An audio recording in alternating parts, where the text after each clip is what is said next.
He slithered as he drenched the grass with scales and not slime or spit or goo.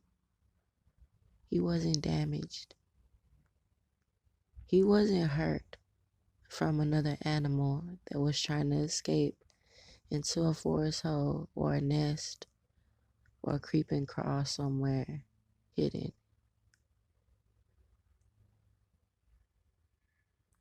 He was daring of himself to sneak so thinly through the air and ground. He was balanced in. He was like a beam or like a build of a board that was so stiff it'd probably break in half, but it wouldn't center on the center of the edges.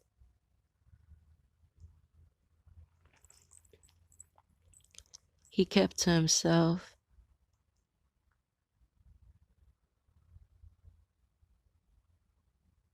He was so daring of himself, he was unusual to deal with.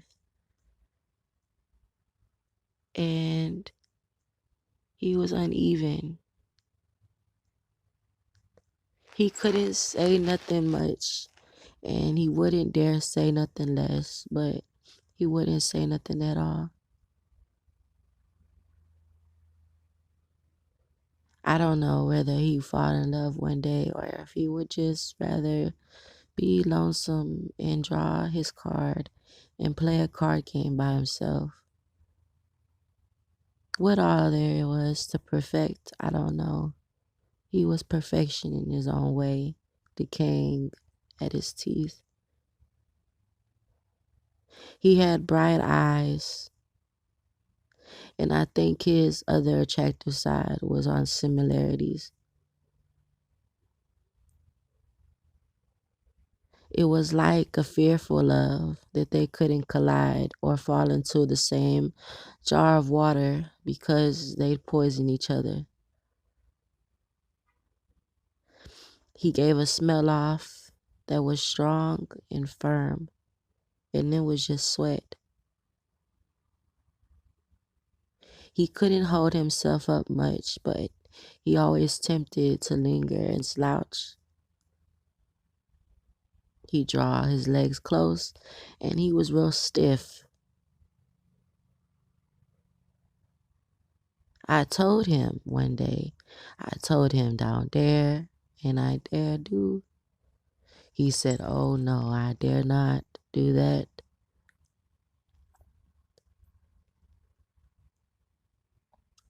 I don't understand how someone meets somewhere closely but oddly, shockingly, to spare again, to see again, and to be in between a line that was so close it was just invisibility of empower of Nate. She agreed. She agreed most of the time, and she was always self-centered on her own too. They had the same type of characteristics of nature, and they were dwelling for love. They could not see each other that much, but they tried to, and they could not either. I think I was crazy then when I saw that there was a road that was just one strand of gray rock, and it was broken up in pieces. I told them, no, I'd rather not. I cannot. I dare not do that of nature to my being as being so forth, so put on my finger to just poke your nose and make you fall out. It was like there was a mattress on the floor and all there was a couple of sheets, probably some books, some glasses, and a few items dazzling each little stay of the wind that blew that wasn't supposed to be coming in through the window. I dare you. I dare you. It was like a spiritual thing, ghostly, like the wind of a winter cold breeze, and your skin was icicle, but you felt sort of numb. It was oddly taken off, and I could not take off my jacket.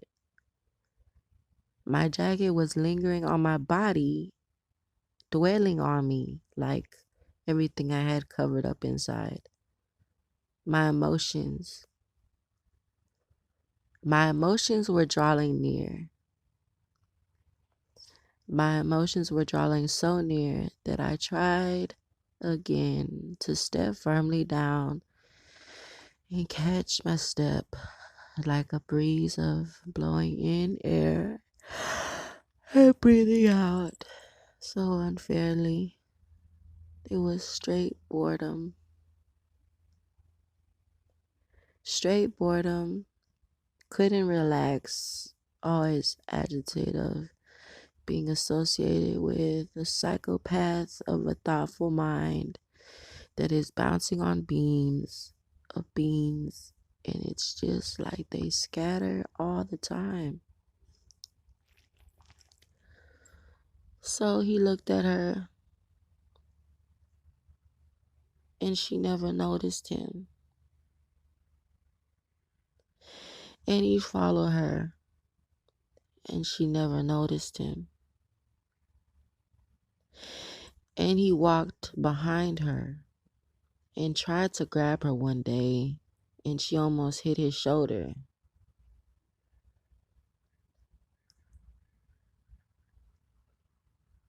He was not really in awe, like it was just something so beautiful, but he wasn't amazed at himself yet. He didn't realize what he did in that moment and how many days and how many misplacements of the whole day was continually put to look for her.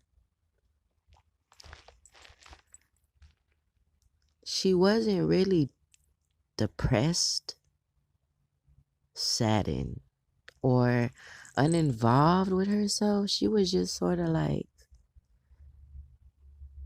continue on in a sense of provoke me. So he tried again.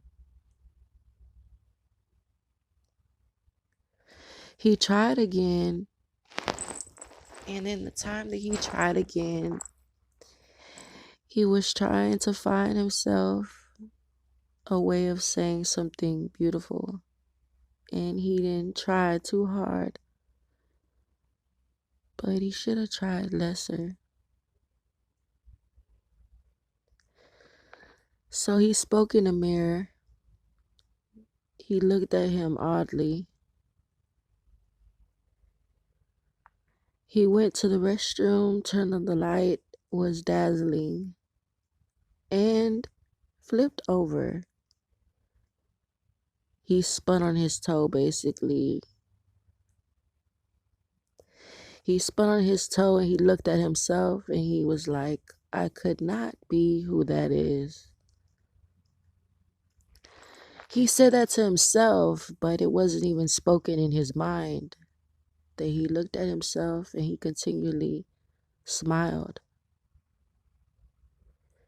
He continually smiled, and he got an envelope and licked it all around, and then he placed it underneath something in his room.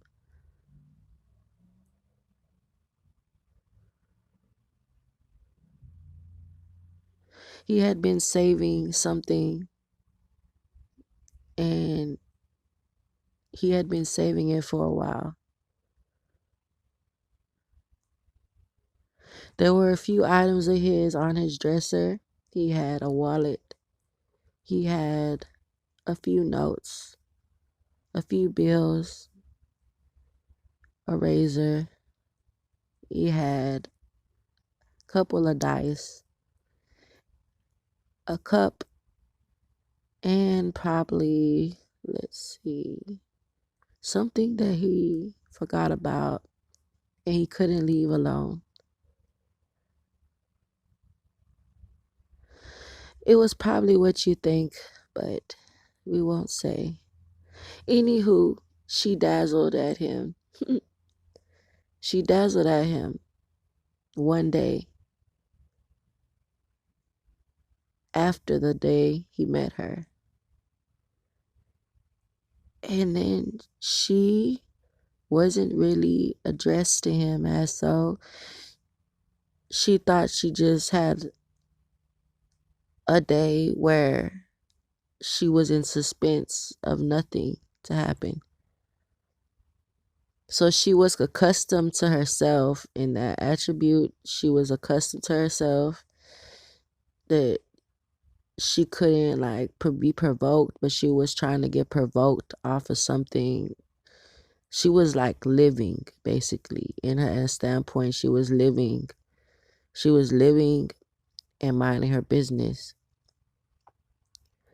So as he's doing his thing, he's not really living.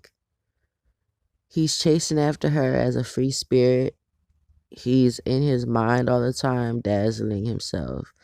He's admiring himself. And so the whole time they're chasing after each other after a while, but that's just a conclusion that I'm trying to pull now. They're dazzling each other after a while, and she's not really getting it. So let's go back into it.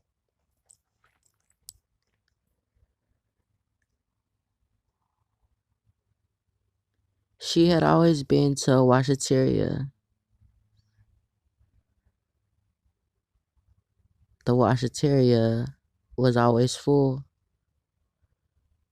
There were a few smokers outside. Across the street, there was the gas station. There was a few restaurants and a taco truck. The girl was always crazy for something that she thought wasn't really allowed.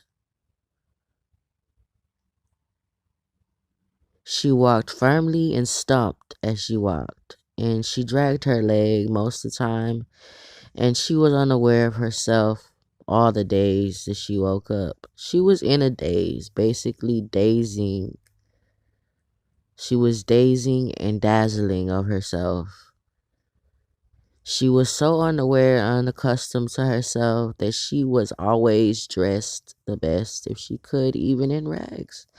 She was oddly put in her mind that she'd be something unawareingly beautiful that didn't just make you smile or listen to her conversation or give her something of some good word, even if it was just something you could not state or say, but just to pass her.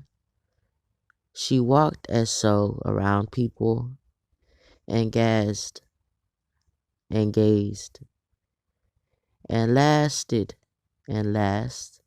She was a lasting laughter of breeze. She was a lasting laughter of breeze that she always had something else put forth but to mind her business. So, he said hello finally.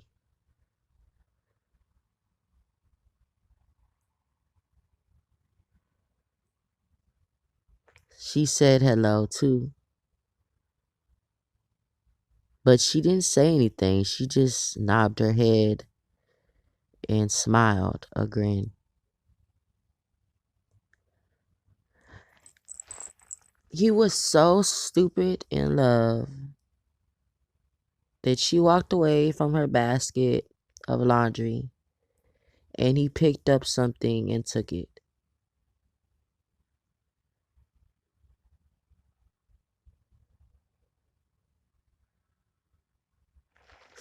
He took her underwear and a sock. Well, it was kind of something that he left at once he realized what he took.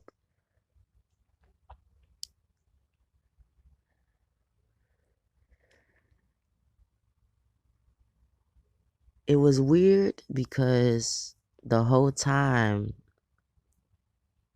he laughed and it was like his eyes watered. So he laughed and his eyes watered, and it was a baby sock.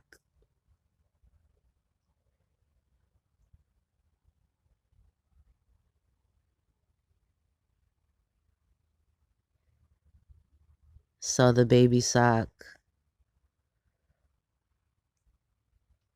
was as if it were just crawling in his hand.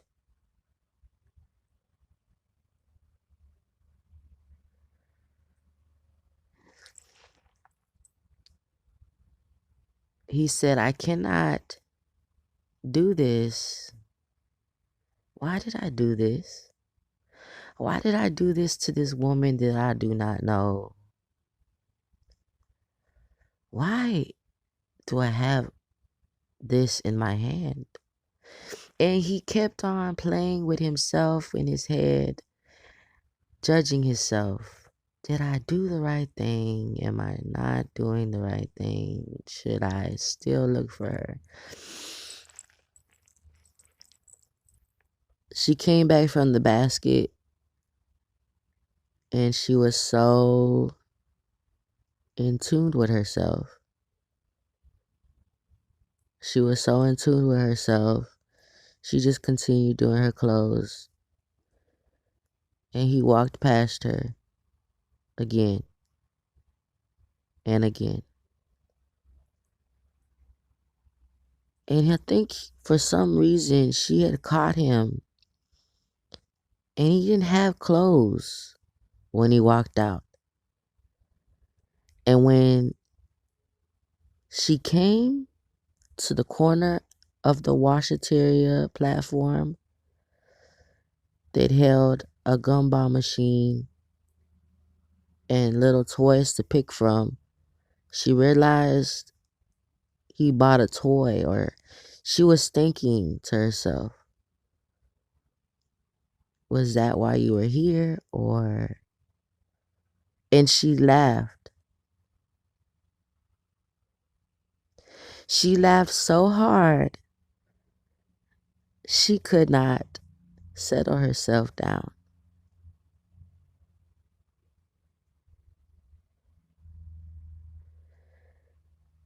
She was the same person that he was the whole time. And they could not get away from each other. She was in her mind right after he did what he did. And it was like they sparked in tune with each other, that they both laughed at the same time while sitting alone.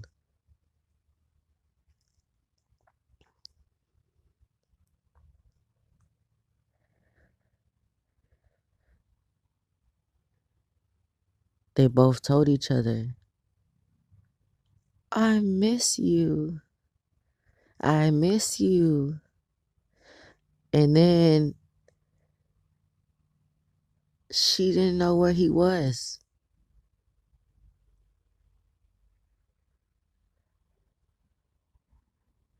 She didn't know where he was.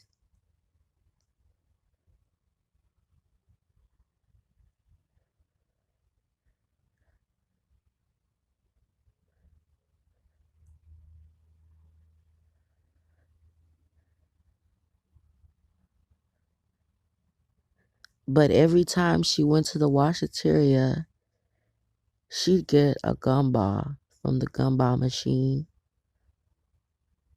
And he was right there watching her.